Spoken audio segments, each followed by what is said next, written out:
So the show is called The Subject is Light. It's coming for one night only. So much more work for one night. Great cause, too. Dominion Chalmers Church is where it's taking place. Kevin Burns joins us right now. He is the scriptwriter and author. Nice to have you on the show. How doing? We also have Tom Charlebois, who's playing a very important person in our history, the history of music. Nice to have you here, Tom. Thank you.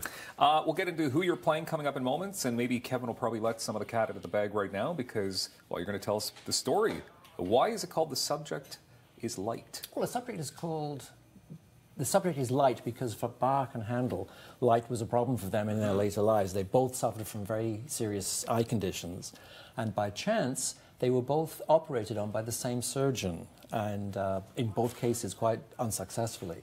So they were two of the world's greatest composers, struggling with what it means to be blind. And in Handel's case, Bach's colleague, he managed to continue a very successful career with his blindness. Bach had a very different kind of story there, so things were more difficult for him. Okay, so Tom, you're playing Johann Sebastian Bach. Yes. Okay. Yeah. So what kind of research did you have to do personally to get yourself into a character such as this, a legendary musical character?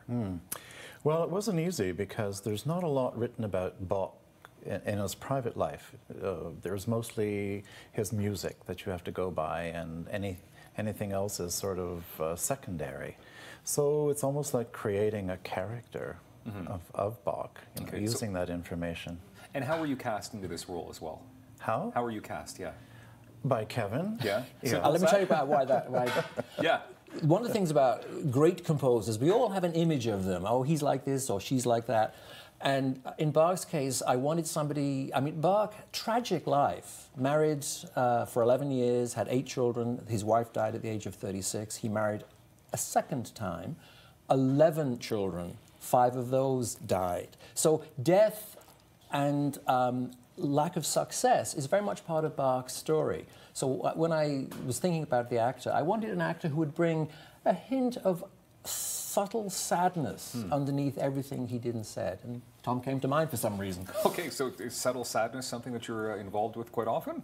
Yeah, it can be. Really? Yeah. Okay. Yeah. So you were able to relate to this character? Yes. Yeah. Okay, so why did you decide, Kevin, to write this story, this show?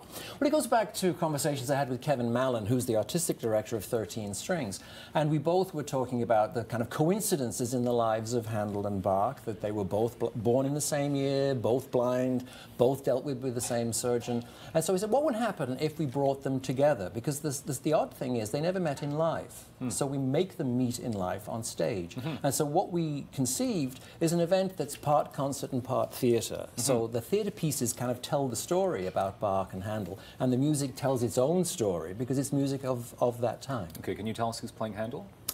Yes, I can. Robert Boxdale, an Ottawa actor, is playing Handel, and Peter Howarth is playing Dr. John Taylor, the very arrogant and the very powerful eye surgeon who thinks he knows everything there is to know about eye surgery, and at the time he probably did, and who happened to operate on both Bach and Handel, and as I said, quite unsuccessfully. Okay, so there's 3 characters in this play? That's right. So Taylor, Handel, and Bach meet on stage. Okay, and is there music in this play? Oh, of course there is. So There what we must hear be. in between, we hear the music of Handel, we hear the music of Bach. But of course, we're moving the story forward. It's called The Subject is Light. 1718, the time of Handel and Bach. 1918, the time of Ernest Macmillan, a Canadian composer who doesn't appear on stage, but his music is in the program. Okay. And then the final piece of the concert is we look to the future, 2018, a young composer from the University of Ottawa, Nora Nakei. Her piece, which is a competition-winning piece, 5 minutes, will be presented at the end of the concert. Okay.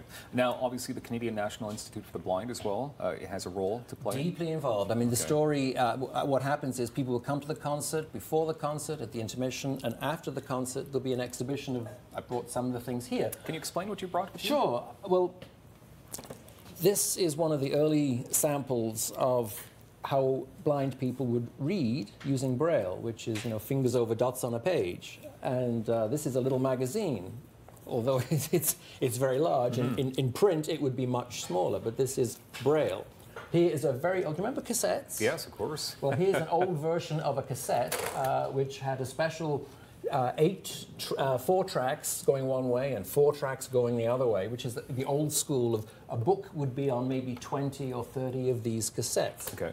At the end of the concert and before the concert, there's an exhibition called That All May Read that presents CNIB's the different methods and the different approaches and the amazing thing that digital technology has done to the way people read. So we built all of that together. We have 2 blind composers with the subject is light, with the intention of saying that vision is about possibility, opportunity, and access to learning, and that's what we're putting together here. Tom, is it difficult to go back in time to the 1700s and play a character from that era?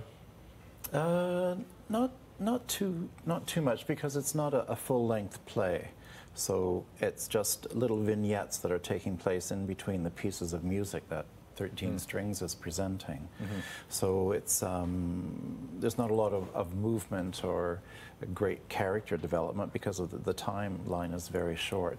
So. Okay. But as soon as he's in his Baroque costume, because all 3 characters will be in full early 18th century rig, so the costume will sort of make them bigger and larger than life, for sure. All right, to see those costumes and much more, you need to go to the show, Dominion Chalmers Church. What time, 7:30? 7:30 on Friday. And what's the best way to get tickets at this point? Go to 13strings.ca, which is the website for 13 Strings, and that's the easy way of getting tickets. All right, Kevin Or Burns. at the door. At the door. But it could sell out. We got to be careful. I hope so. Kevin Burns, Tom Charlebois. The subject is light, happening this Friday. Thank you very much for being on our show. Thanks, Ken. Appreciate your time. Coming up, getting a tax refund. We'll tell you what to do with it next on Daytime.